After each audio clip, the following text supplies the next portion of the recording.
Good morning students, welcome in online class 9th class history का chapter 1 फ्रांसीसी क्रांति। इसके पहले पहले वाली क्लास में मैंने क्रांति की शुरुआत के बारे में पढ़ाया था। अब हम पढ़ेंगे कि क्रांति में महिलाओं का क्या योगदान रहा, दास प्रथा का उन्मूलन, क्रांति और रोजमर्रा का जीवन। ठीक है, आज हम पढ़ते हैं कि जो महिलाएं जब फ्रांसीसी समाज में जब परिवर्तन आने लगे और गतिविधियां होने लगी तो उनमें भागीदारी सरकार जीवन सुधारने के लिए ठोस कदम उठाने के लिए प्रेरित करने लगी कि वो जो आंदोलन करते थे वो लोगों को ये बोलने लगे कि अगर हम क्रांति करेंगे तो हमारे जीवन में बहुत बदलाव आ जाएंगे। तो इसमें तीसरा स्टेज जो था मैंने आपको बताया था, इसमें 3 स्टेज, फर्स्ट, सेकेंड, थर्ड, और इसमें तीसरे स्टेज में जब आंदोलन स्टार्ट किया तो तीसरे स्टेज की अधिकांश महिलाएं जीविका निर्वाह के लिए काम करती थी अपने जीवन में, क्योंकि सभी उसमें सेना में उनके आदमी लोग सेवा में बढ़ते थे तो महिलाएं जीवन को निर्वाह करने के लिए कार्य करती थी। वो सिलाई बुनाई, कपड़ों की धुलाई करती थी, बाजारों से फल सब्जियां बेचती थी अथवा संपन्न घरों में काम करती थी। बहुत सारी महिलाएं वेश्यावृत्ति करती थी। अधिकांश महिलाओं के पास पढ़ाई लिखाई और प्रशिक्षण के मौके नहीं थे। केवल कुलीनों की लड़कियां और तीसरे स्टेट की धनी परिवारों की लड़कियां ही कॉन्वेंट में जाके पढ़ती थी, क्योंकि उसमें ये नियम था ना कि वोट देने का अधिकार सिर्फ पढ़े लिखे व्यक्तियों को ही होगा। महिलाओं ने अपने हितों की हिमायत करने और उनको चर्चा करने के लिए खुद एक राजनीतिक क्लब शुरू किया और अखबार निकाले। फ्रांस के विभिन्न नगरों में महिलाओं के लगभग 60 क्लब अस्तित्व में आए। उनमें the society of revolutionary and Republican women सबसे मशहूर क्लब था। उनकी एक प्रमुख मांग यह थी कि महिलाओं को पुरुषों के समान राजनीतिक अधिकार प्राप्त होने चाहिए। महिलाएं इस बात से निराश हुई कि 1791 के संविधान में उन्हें निष्क्रिय नागरिकों का दर्जा दिया गया था, कि उन्हें कोई अधिकार नहीं है, ना ही राजनीतिक में, असेंबली में उनको राजनीतिक पदों की उन्होंने मांग रखी।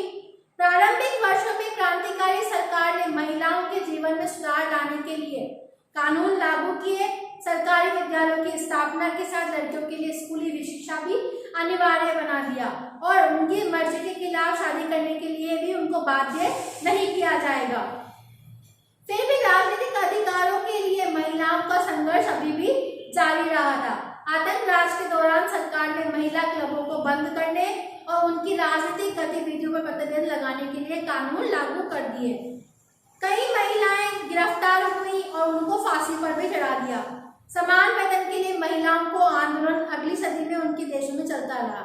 मताधिकार का संघर्ष 19वीं सदी के अंत तक और 20वीं सदी के प्रारंभ तक मताधिकार आंदोलन के लिए जारी रहा और क्रांतिकारी आंदोलन के दौरान फ्रांसीसी महिलाओं की राजनीतिक एवं स्मृति जिंदा रखा गया।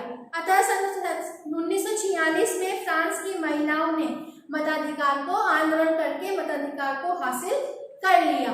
ठीक है, अब आता है दास प्रथा का उन्मूलन।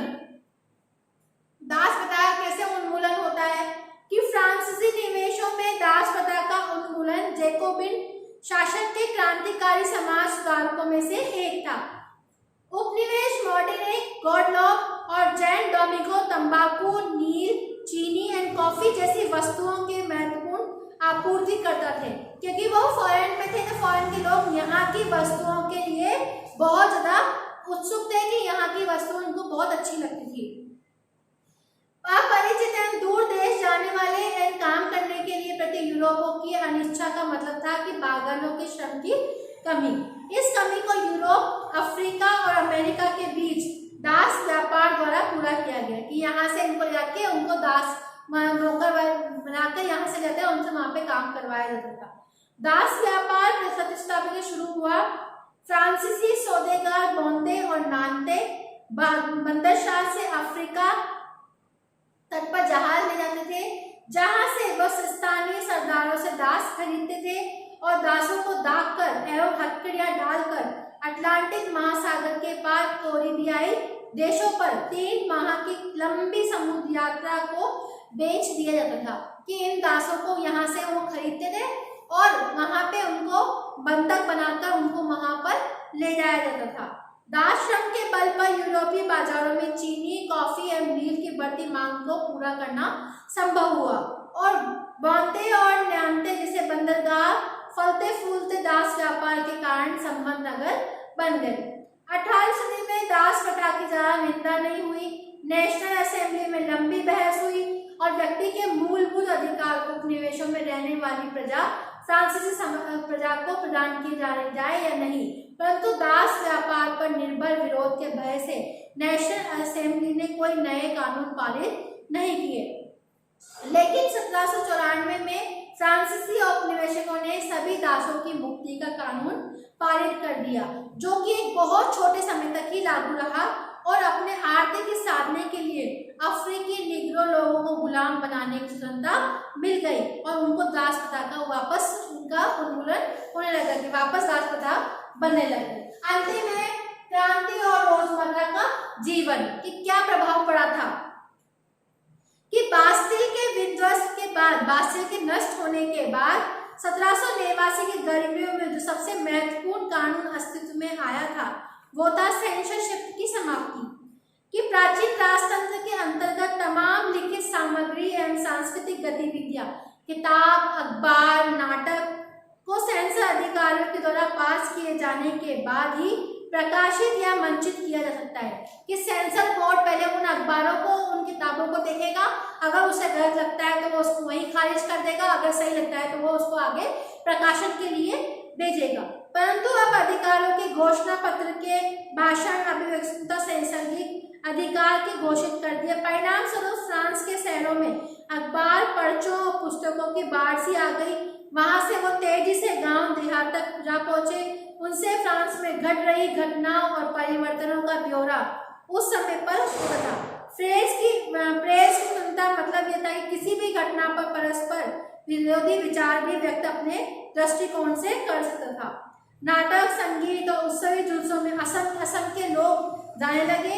स्वतंत्रता और न्याय के बारे में राजनीतिज्ञों और दार्शनिकों के लेखन की समझने और उनसे जुड़ने का लोकप्रिय तरीका किताबों को पढ़ना और शिक्षित होने के लिए ही संभव था। कि लोग अब उनमें स्वतंत्रता ये थी कि वो अपने भावों को व्यक्त करके पुस्तकों में छपावित कर सकते थे।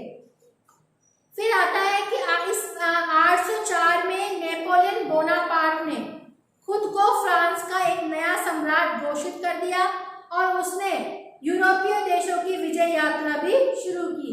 पुराने राजवंशों को हटाकर उसने नए साम्राज्य बनाए और उनकी बागडोर को अपने खानदान के हाथों में ले ली।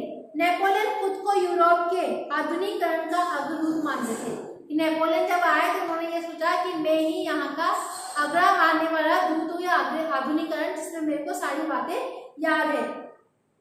उसने निजी संपत्ति की सुरक्षा के कानून बनाए और दशमलव पद्धति का आधारित नाप और तौल की सामान प्रणाली भी चलाई।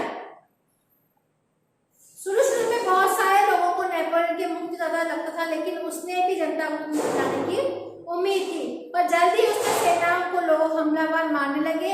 आखिरकार 1815 में वाटरलू में उसकी हार हुई और यूरोप के बाकी हिस्सों में मुक्ति और आधुनिक कानून को फैलाने वाले क्रांतिकारियों का उपायों का अवसर उसकी मृत्यु के काफी समय बाद सामने आया। कि नेपोलियन जब आया था लोगों के मन में ये विश्वास था कि वो भी हमारी बातों को सुनेगा, लेकिन जैसे ही वो आया उसने भी लोगों को उससे भी प्रॉब्लम समस्या उत्पन्न होने लगी। आपका चैप्टर फिनिश है। आप सबको ये चैप्टर